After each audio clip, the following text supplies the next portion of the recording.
Funding for the production of Folks is provided in part by the Friends of LPB. For hundreds of years, Native Americans have provided this country with a wealth of culture. Hello, everyone. I'm Rob Hinton. And I'm Genevieve Stewart. As we enter this Thanksgiving season, we'll share with you some highlights of an American Indian celebration that recently took place in Shreveport. We'll be looking at some Native American dances and at a fascinating field game called stickball. We'll have some information on a new job training program and some helpful hints that just might come in handy as you prepare that Thanksgiving Day dinner. All of that and more today on Folks. Everybody says folks, just plain old folks. Everybody's just people all over the world. Those who live, both got to give, both got to care, both got to share. Our world is small, so very small. What touches one of us, who touches us all? To stay alive, just to survive, both got to be in harmony. Everybody just folk, just plain old folk, just plain old folk. Everybody's just folk, everybody just folk, just plain old folk, just plain old folk. Everybody's just folks.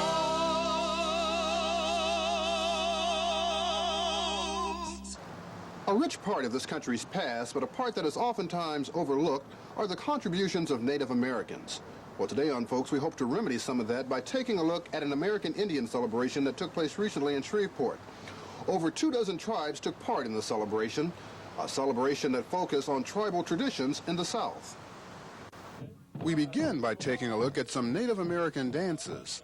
Most of the tribal dances developed out of community gatherings for religious Thanksgiving, and it wasn't uncommon for ceremonial dances to run several days, continuing through the nights.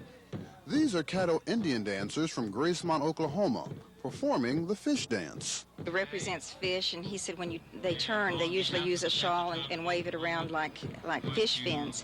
Caddo dances, by and large, are very social dances, very friendly dances, and we like for people to take part with us. The Caddo dances are accompanied by drum and 1 to 4 singers. Caddos are known for their social gathering and dances. The Caddo Indians, according to historians, originated about 1000 A.D. from the Coles Creek Indians who lived in southern Louisiana. By 1400 A.D., they settled in the area we now call the Arklatex. In 1835, the Caddo sold 1 million acres of land and agreed to move to Mexico within the year. The Caddo Indians who reached Mexico soon discovered that Texas had gained its independence and wanted no part of the Indians. The Caddos were escorted to Oklahoma, where each received 160 acres of land. Today, there are over 3,000 Caddos in Caddo County, Oklahoma. We also got a chance to see some Apache Indians. Proud of their heritage, the Apache have preserved certain aspects of their traditional culture, particularly in the area of music and dance. In recent years, they have revived a former warrior society dance, the Blackfeet dance, which is now the focal point of tribal gatherings. The Mississippi Band of Choctaws presented an exhibition stickball tournament. Stickball, as it is played today, is a living memorial to the game as it was originally played. The playing field is very much like a football field with goalposts set at each end. A yard-long stick with a pouch at the end is used to scoop and toss the woven leather ball, which is about the size of a golf ball. Originally, the game was a peaceful way to settle tribal disputes. This is the oldest field sport in North America. In the Northland, it's lacrosse and has come to be the national sport of Canada. Here it is played with 2 sticks as opposed to the one in the Canadian leagues, and it's called stickball, simply enough. And the Choctaws, the Cherokees, the Creeks, and other southeastern tribes played it with 2 sticks like this. There are 2 or 3 places you can still see it. Cherokee, North Carolina plays some, and the Mississippi Choctaws and the Seminoles, Florida. When the non-Indians arrived, the Indians of Mexico, the Valley of Mexico, were playing ball. All the Indians had a ball game over here, and it has many of the elements now that you see in other sports. The goal post, for example, of the old stickball game was 2 uprights like this with a crossbar. Now that showed up in football. The game starts with a toss-up like basketball. It's about the size of a little golf ball, and you saw the tackling stuff going on out there a while ago. Stickball remains a living sport, with annual championships held each year at the Choctaw Indian Fair in Philadelphia, Mississippi. The celebration wasn't all dances and games. There were photographs like these taken in the 1920s and 30s of Louisiana Indian communities.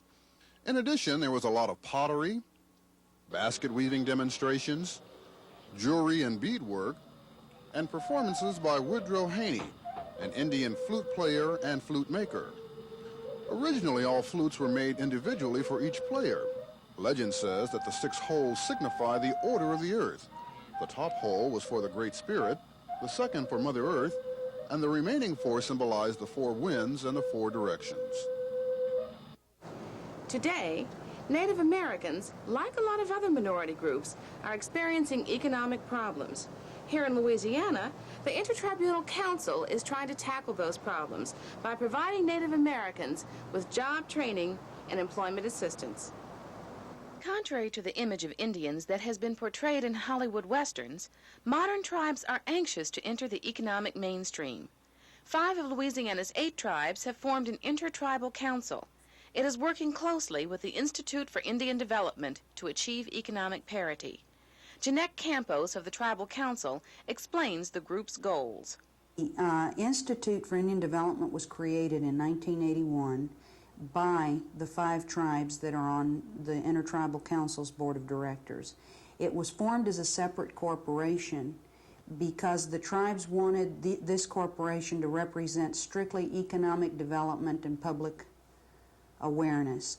They wanted to get away from the image of federal support. And it was created and is assisted, if you will, by a 30-man advisory board that is made up of people of various segments, various walks of life, that are in business for themselves, that are in government and lobbying, that have some legislative knowledge. And these people are assisting us to, number one, do a major fundraising campaign to get the Institute funded, and then to develop a complete needs assessment. We're wanting to, while some tribes already have documented all their needs, some have not, so we're trying to do a composite inventory of needs and of resources available to the tribes, so that in turn the advisory board, along with other technical assistance people, can help them to develop utilization plans for those resources. Now Indians can qualify to participate in job training acts. But once they complete the programs, job placement is not always easy. We have had some successful placements, but we've also had a lot of discouraging kinds of things occur with the program. We've put people into training where they come out of their occupational training and the jobs are just not open in those communities. We're talking, the tribes are located in very rural areas. Many of them have to travel 20 to 30 miles to an urban set. Well, I wouldn't even call it an urban setting, but to a setting to where there might be job availability. So we're very limited in the types of jobs that we can train people for. So to answer your question, there have been some successes, but there have also been a lot of disappointments. What are you doing to enhance Indian awareness in Louisiana? We were involved very strongly with the Shreveport Regional Arts Council in their American Indian celebration. We are attempting through our advisory board of volunteers to develop a Friends program whereby we're asking them to support us both financially, or if not financially, at least through some type of programming to get the word out about Indians here in the state. Jeannette Campos further stated that Indians in Louisiana have a decided advantage because of their very positive self-image. Oh, I think that the Indians in Louisiana, as opposed to a lot of Indians in other states, have a very positive self-image. Because there has not been a lot of awareness of Indians, that has to some degree worked to the benefit of the tribes, in that no real negative images have been, there's no image of Indians in the state, so therefore the tribes will be able to really develop the kind of image that they want to project, which I find is very positive here. There is a great deal of pride among Indian people about being Indian and about the traditions that they have and so on. Furthermore, the tribes in Louisiana have existed with a minimum of state and federal assistance. This has also been an advantage because they are more self-sufficient and independent. The tribes here in this state have never, have just since the early 70s begun to receive any kind of attention from the federal government. Consequently, they are very self-sufficient people. The little support and services that they receive from the federal government has been turned around to be utilized to make them more self-sufficient.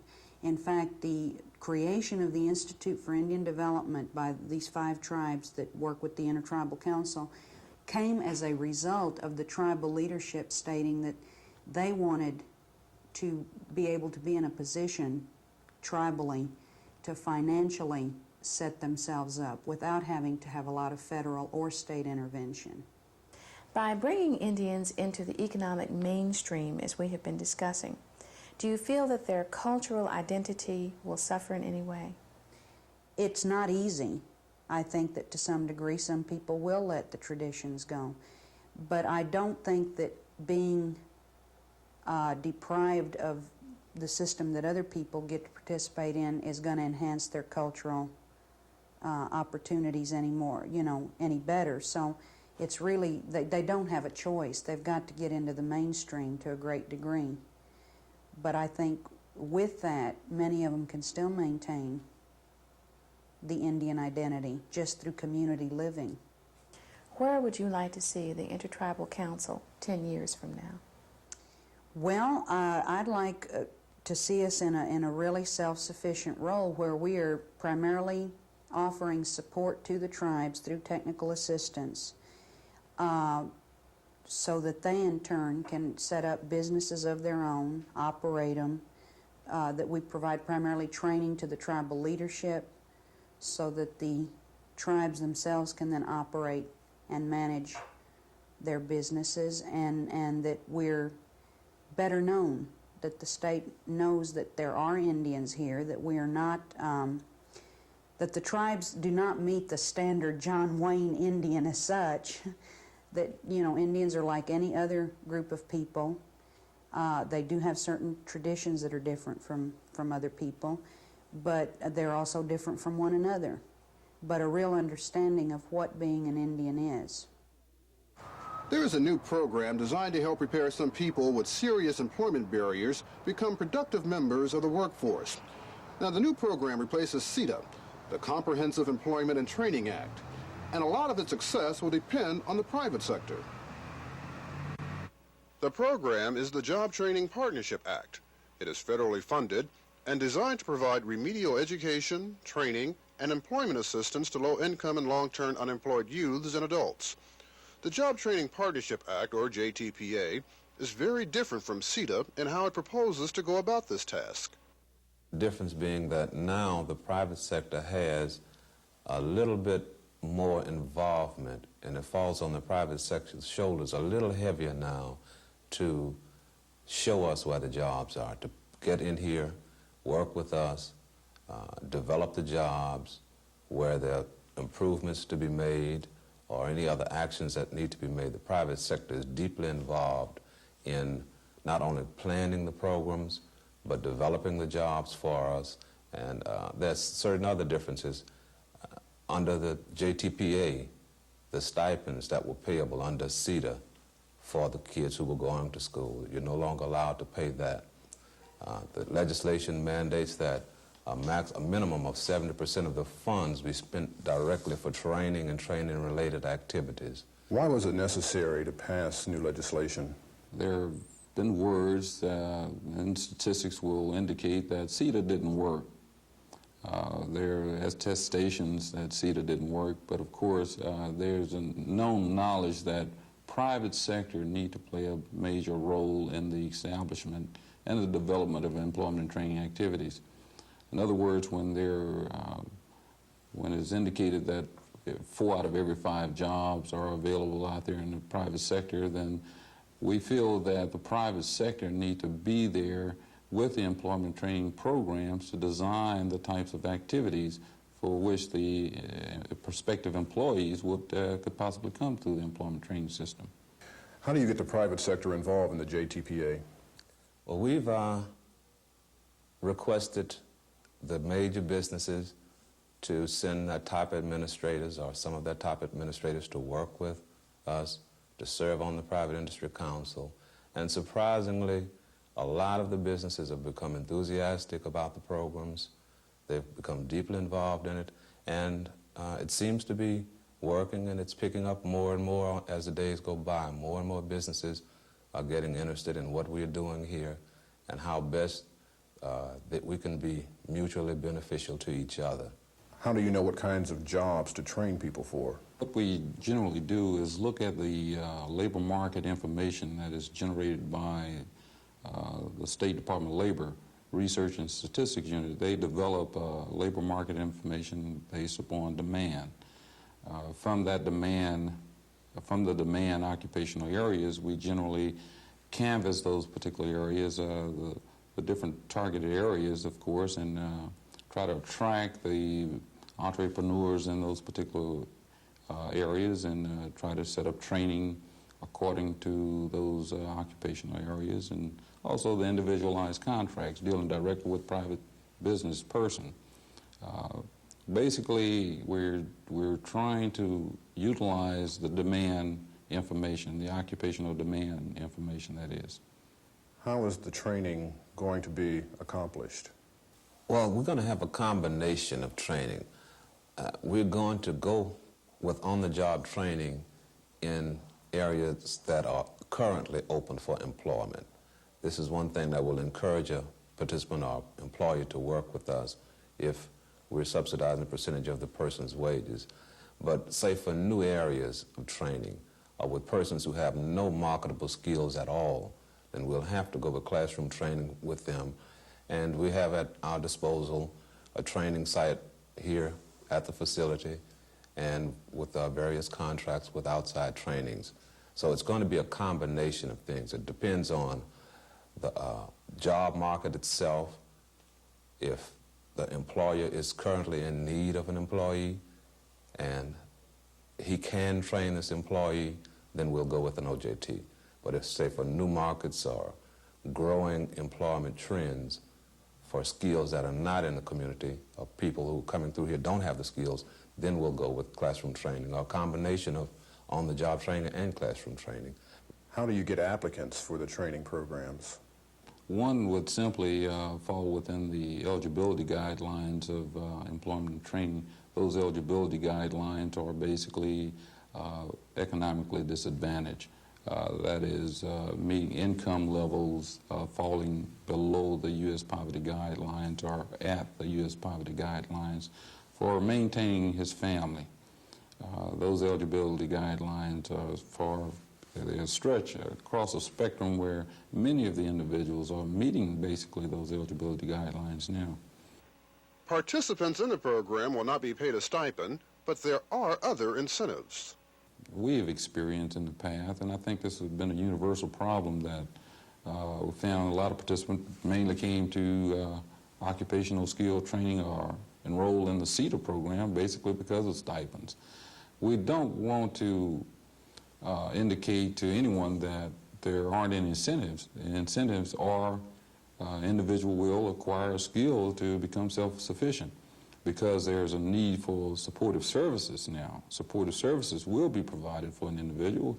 We're developing a supportive service need-based payment system of which, illustrated upon individual needs, we will provide child care, transportation, and probably enough funds for a meal during the day. But I think those are the incentives where one is truly aspiring to acquire a skill. And I think that's incentive enough. And of course, there is a need for individual to maintain, his lifestyle while in training. I think what we're going to try to encourage the individual to do, to pick up a part-time job while he's in training. What kind of reaction have you gotten from the private sector? Very enthusiastic.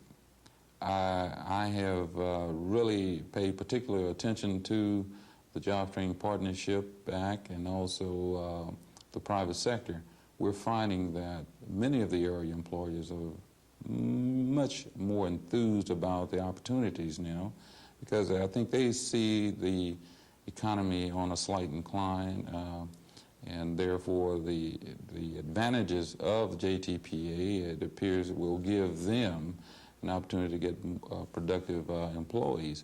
Job Training Partnership Act is that's one of the goals, to provide to the employers, an opportunity to design their training curriculums for their specific needs.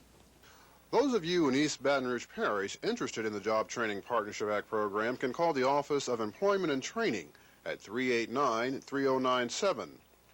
Those of you in other parishes can get more information by calling area code 504-342-2715. Brenda Canty is a home economics teacher with the East Baton Rouge Parish School Board. She's with us today to show us the right way to select and prepare a plump, juicy turkey. The usual question that everyone wants to know the answer to is, how much turkey should we buy? Okay, when selecting a young turkey, allow at least 1 pound per person, and this will allow for leftovers and even seconds for that holiday meal. You have a beautiful turkey here. Tell us a little something about how we select a turkey. Okay, this is a 20-pound turkey. Usually people think that the larger the turkey is, the tougher it will be, but the tenderness depends on the age of the bird when it's processed and has nothing to do with the weight and the size of the turkey. Today we're going to show you how to prepare the turkey for roasting.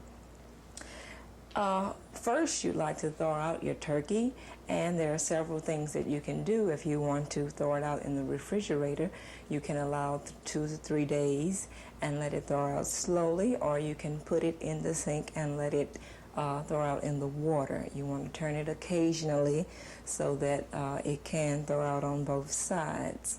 Then you want to remove it and rinse it out and remove the giblets from the cavity of the turkey. Then you want to pat dry it with a paper towel and wash it very thoroughly. Now we'd like to show you about the wing tips. Here on the wing tips, they brown quickly, so we'd like to tuck them under the turkey. And this will allow for better roasting, and they will not burn easily. Today I'm going to show you how to inject the turkey so that it can have juices and it can be tender. We're going to use a mixture here of garlic juice, and we're going to use 1 tablespoon of garlic juice.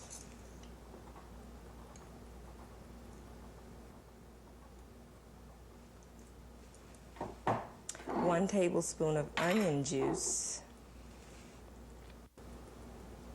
Sounds good already. And 1 stick of butter.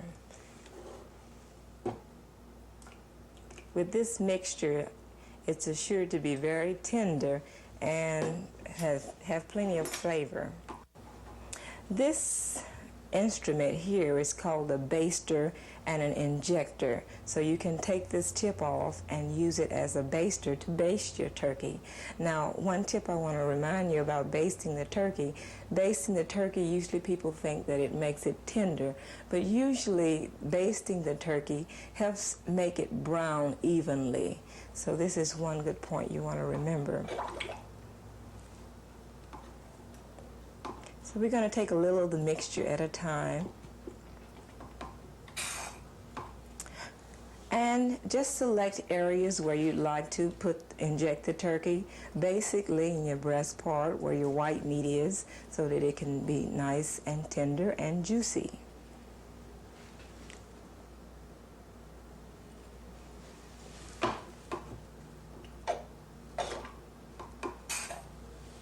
You can use all of the mixture or as little as you want, but you want to get all over. Would you want to put any on the underside at all, or just primarily in the breast area? Well, we'll put a little under the underside. Of course, you know, that's the bony part of the... We still like that meat that's on there to be tender also.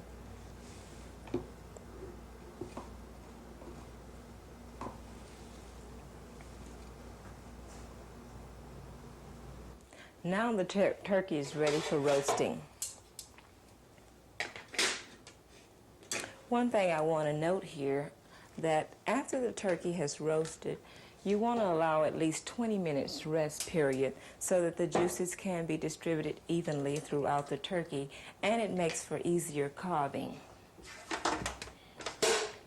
This particular turkey will take approximately 3.5 hours to 4 hours to roast. Now, what about storing the turkey after it's been cooked and everyone has had their fill of turkey for the day? Can you store it with the stuffing inside? Okay, take the stuffing out and store it separately. Put it in individual meal package and slice up your turkey. Now, in the refrigerator, you should allow at least 2 to 3 days in the refrigerator. Over that, you should put it in the freezer. Now Brenda is going to give us a different variation on how to use the traditional Thanksgiving cranberries. She's going to give us a time-saving hint on how to prepare cranberries in a very attractive mold, the easy way. Brenda, you have a beautiful mold here. How did you prepare this? Okay, we took the traditional can of cranberry and we dissolved it with some Jell-O and some hot water and added the fruit. You can select any fruit that you like. In here we have the pineapple, the crushed pineapple, and the mandarin oranges sections. And then we mix some whipped cream. And here's what you get, a lovely cranberry whipped cream salad. To change the style of the tradition of the regular cranberry sauce here. Now, could you add some chopped nuts to that? Yes, anything you'd like to make it good for you, and of course it'll come out very delicious. You can garnish it up with cherries or grapes or whatever.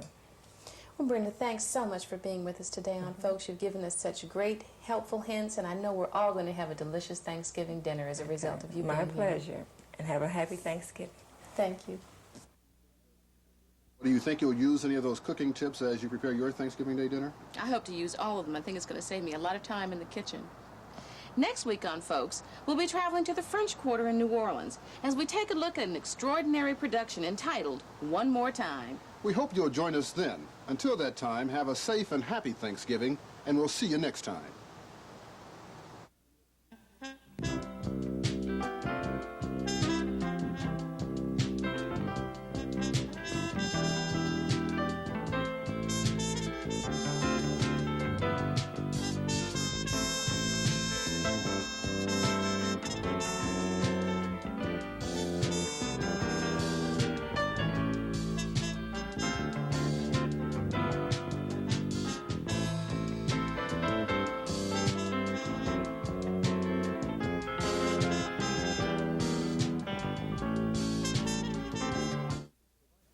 Funding for the production of Folks is provided in part by the Friends of LPB.